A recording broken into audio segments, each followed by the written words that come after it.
പയർ മെഴുക്കുവരട്ടി തയ്യാറാക്കുമ്പോൾ നമ്മൾ എണ്ണ ഇല്ലാതെ കൊണ്ട് പെട്ടെന്ന് നമുക്ക് പയർ മെഴുക്കുവരട്ടി തയ്യാറാക്കാൻ പറ്റും. ഇങ്ങനെ ചെയ്ത് കഴിഞ്ഞാൽ നമുക്ക് അധികം എണ്ണയുടെ ആവശ്യമില്ല. ഒരു അര ഗ്ലാസ് വെള്ളവും ഒരു പിടി പയറും ചെറുതായിട്ട് കട്ട് ചെയ്തതും, അര ഗ്ലാസ് വെള്ളവും, അര ടീസ്പൂൺ മഞ്ഞൾപ്പൊടി, അര ടീസ്പൂൺ മുളക് പൊടി, ആവശ്യത്തിന് ഉപ്പും, കുറച്ച് കറിവേപ്പില ഇട്ടതിന് ശേഷം മീഡിയം ഫ്ലെയിമിൽ നമ്മൾ അടച്ചു വെച്ച് ഫസ്റ്റിലൊന്ന് വേവിച്ചെടുക്കാം. അതിനുശേഷം നമുക്കിതൊന്ന് തുറന്നെടുക്കാം വെള്ളം വറ്റിയതിന് ശേഷം. അപ്പോൾ ഇതാ നമ്മുടെ പയർ മെഴുക്കുവരട്ടി ഇവിടെ വെള്ളമൊക്കെ ഒന്ന് വറ്റി വന്നിട്ടുണ്ട്, ഒന്ന് നല്ലപോലെ വെന്തിട്ടുണ്ട്. ഇനി ഇതിലേക്ക് നമ്മൾ കുറച്ച് എണ്ണ കൂടി ചേർത്ത് കൊടുക്കുന്നുണ്ട്. ആദ്യം നമ്മൾ 1-2 സ്പൂൺ വെളിച്ചെണ്ണ ഇതുപോലൊക്കെ ഒഴിച്ചു കൊടുക്കുക. ഒഴിച്ചു കൊടുത്തതിന് ശേഷം ഫ്ലെയിം ലോയിലാക്കിയിട്ട് നമ്മൾ ഇതുപോലൊക്കെ ഒന്ന് ഇളക്കി കൊടുക്കുക.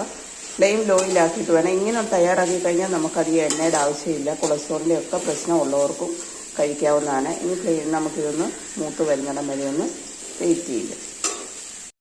അപ്പോൾ ഇതാ നമ്മുടെ പയർ മെഴുക്കുവരട്ടി ഇവിടെ റെഡി ആയിട്ടുണ്ട്. നമ്മളിവിടെ ഏകദേശം ഒരു 1.5 സ്പൂൺ, ഒരു അര ടീസ്പൂൺ വെളിച്ചെണ്ണയും കൂടി നമ്മൾ ഒഴിച്ചിരുന്നു. 1.5 സ്പൂൺ വെളിച്ചെണ്ണ മാത്രമേ ഒഴിച്ചിട്ടുള്ളൂ. കുട്ടികൾക്കൊക്കെ ചോറിന് കൊടുത്തു വിടാൻ നല്ല അടിപൊളി ഒരു മെഴുക്കുവരട്ടിയാണ്.